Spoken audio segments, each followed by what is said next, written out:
سلوا التاريخ كم مجدا سطرنا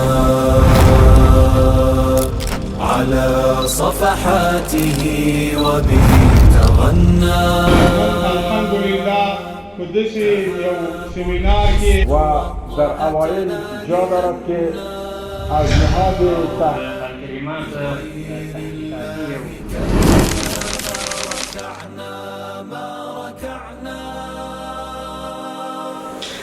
دریم بهرنی لامل چې د امت ونه وځورېده هغه اروپایي استعمار و.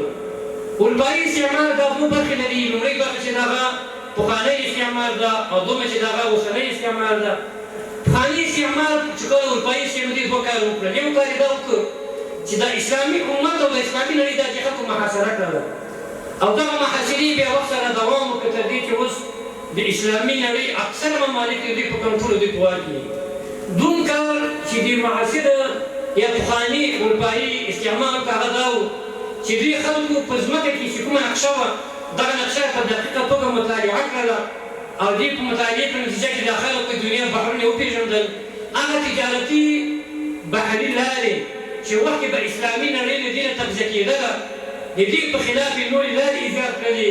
هماغه چې د اطلس د بحر او د هند د بحر د لارې غربیانه له غرب نه راغله تر هنده پورې او د اسلامي د بحري تجارتي لارو په خلاف یې نورې لارې ایجاد کړلې. دې خلکو په اقتصادي لحاظ باندې داسې وکول چې اسلامي امت دا نور هم کمزوری کړي. په دوهمه معاصر اروپایي استعمار ده. معاصر اروپایي استعمار چې مخکې استاد د صهیونیزم په برخه کې اشاره وکړله، د تعصب په برخه کې اشاره وکړله. د معاصر چې کومې جګړې دي او کومه نظامي یا رواني جګړه چې د اسلامي امت په خلاف باندې روانه ده دا ټول معاصر اروپایي استعمار ده چې دوی مخې ته وړي تر څو د اسلامي امت دغه باندې زوال خواته یوسي. راځو دې ته چې د امت څنګه کولی شي بېرته هغه خپل تېر مجد خپل عظمت او خپل دغسې شان او شوکت دا ترلاسه کړي. دې لپاره په مختصر شکل یې څو نقطو ته اشاره کړو. لومړی دا چې په دې امت باندې لازمه ده چې د صحیح اسلام مطالعه وکړي. اسلام چې څنګه د الله او د الله تعالی رسول موږ ته رالیږلی ده په هماغه شکل باندې دا خلک یې مطالعه وکړي، ویې پېژني او په خپل ژوند کې عملي کړي.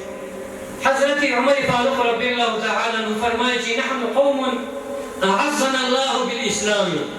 موږ یو قوم چې الله په اسلام باندې موږ ته عزت راکړی. بیا وروسته فرمایي چې لو ابتغینا العزة بغیر الاسلام اعزنا الله. که چېرته وایي موږ اسلام نه غیر په بله لاره کې په بل منهج کې په بله طریقه باندې موږ د خپل عزت لټو هغه به موږ ذلیل کړي. نو لومړی د حل لاره دا ده چې موږ د اسلام صحیح مطالعه وکړو او اسلام په سمه توګه وپېژنو او بیا په خپل ژوند کې عملي کړو. الله تعالی به د امت د دې ناخوالو څخه به یې وباسي. وبه تغنى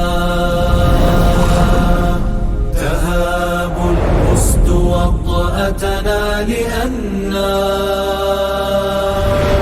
لغير الله كلا ما